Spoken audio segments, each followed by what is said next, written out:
Assalamualaikum warahmatullahi wabarakatuh. Selamat sore bapak-bapak dan ibu-ibu. Hari ini kita masih dalam kegiatan pencegahan dan penanganan stunting bagi keluarga penerima manfaat atau KPM atau ibu-ibu dan bapak-bapak sekalian.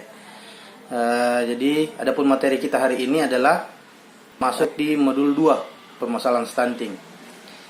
Jadi tujuan kita belajar hari ini adalah bagaimana bapak dan ibu sekalian bisa mempunyai kesadaran terhadap permasalahan stunting ini, serta bapak ibu sekalian bisa berperan aktif dalam mencegah penanganan stunting ini. Kemudian diharapkan kita juga bisa mengerti bagaimana itu stunting, apa itu stunting, penyebab-penyebabnya dengan kalau kena stunting anaknya bapak dan ibu sekalian, bagaimana dampaknya. Kemudian kita membangkitkan kesadaran diri untuk pencegahan stunting ini sendiri. Bapak ibu sekalian yang sempat hadir untuk mengikuti kegiatan kita pada hari ini, sekarang kita sudah sampai di langkah kelima. Setelah tadi kita bahas panjang mengenai stunting, sekarang kita masuk di langkah kelima, yaitu dukungan untuk pencegahan dan penanganan stunting. Untuk penanganan stunting ini, silakan dipresentasikan bagaimana apa yang dimaksud dengan stunting.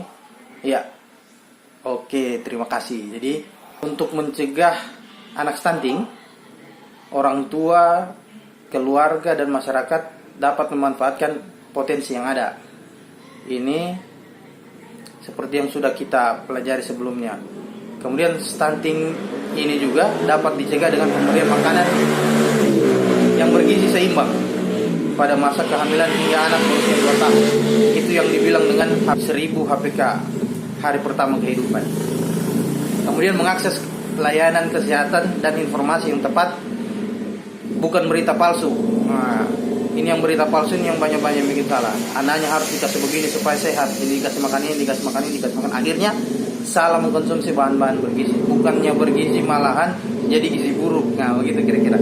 Ya, kemudian pemberian stimulasi atau rangsangan dan menjaga kebersihan diri serta lingkungan sekitar.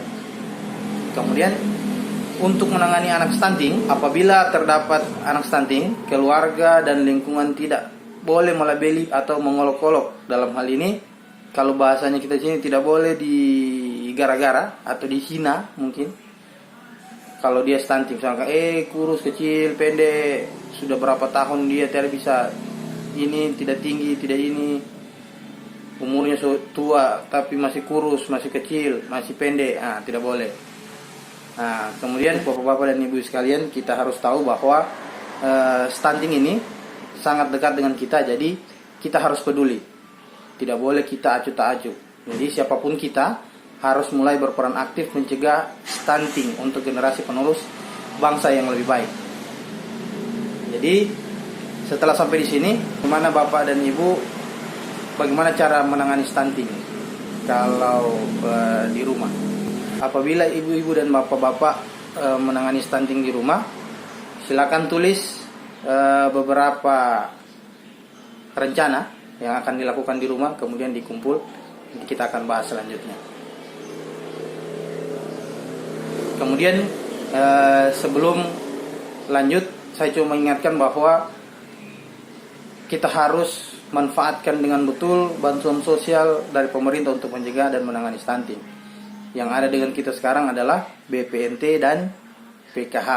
Nah, ada juga BST, tapi yang sering-sering diterima oleh bapak dan ibu sekalian adalah PKH dan BPNT. PKH untuk bantuan sosial non tunai, itu melalui ATM yang ibu-ibu terima sekarang. Kemudian BPNT itu sudah ada berasnya, ada telurnya, kadang-kadang ada ayam juga, dan di situ juga ada sayur-sayuran.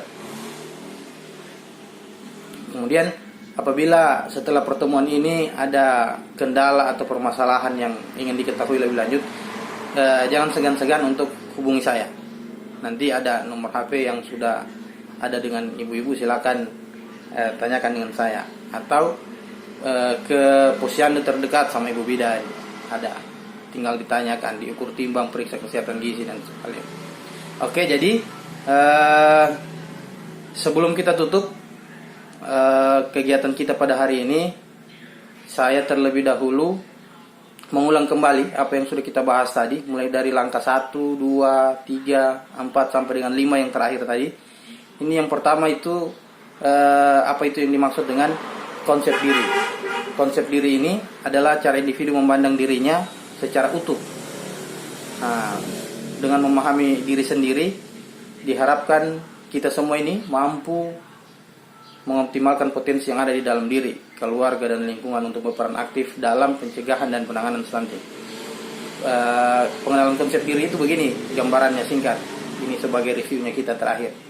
Kalau misalkan ada keluarga yang hamil atau sedang menyusui, apabila dia sedang dalam masa-masa kerepotan mengurus bayi, orang yang ada di lingkungan sekitar harus mengerti. Misalkan apabila suami yang sedang santai-santai di rumah, istrinya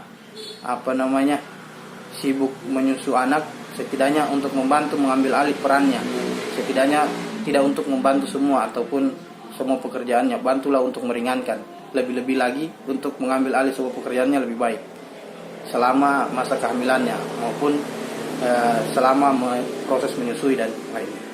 Oke, kemudian saya ingatkan kembali lagi, stunting adalah kondisi di mana anak memiliki tinggi badan yang tidak sesuai dengan usianya, tetapi pendek tidak sama dengan stunting atau belum tentu stunting. Jangan lantaran dibilang pendek, oh sudah stunting ini, bukan.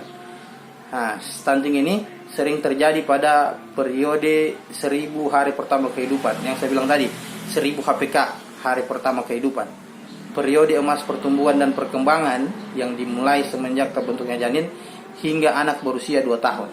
Nah, jadi ini yang masih balita, jangan malas-malas ke posyandu, apalagi baru 1 tahun baru bisa berjalan. Nah, jadi masih tetap dibawa ke posyandu. Penyebab stunting.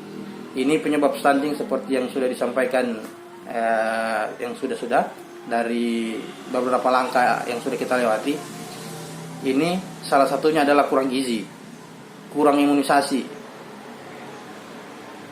kemudian tidak cuci tangan, tidak BAB atau tidak buang air besar di jamban, apabila di hutan, di kuala, di mana lagi, di pantai.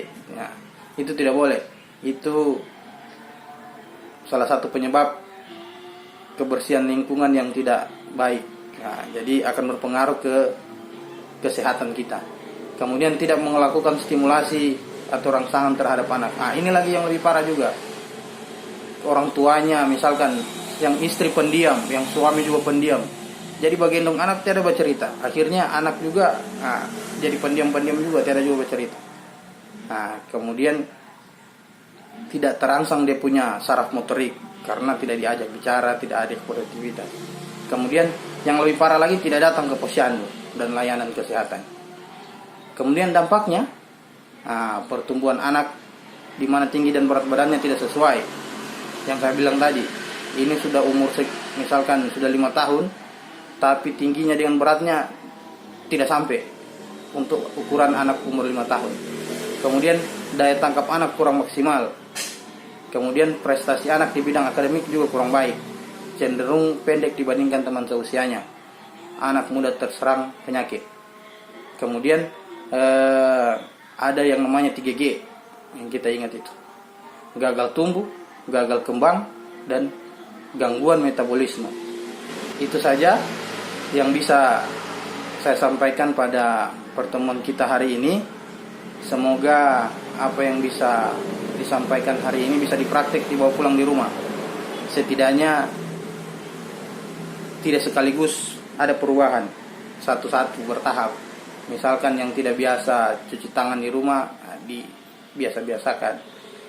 Dimulai hari ini, waktu besok tidak ada, besoknya lagi diulang-ulang terus supaya terbiasa. Kemudian yang malas-malas ke posyandu harus segera ditumbuhkan lagi niatnya supaya bisa sering-sering ke posyandu.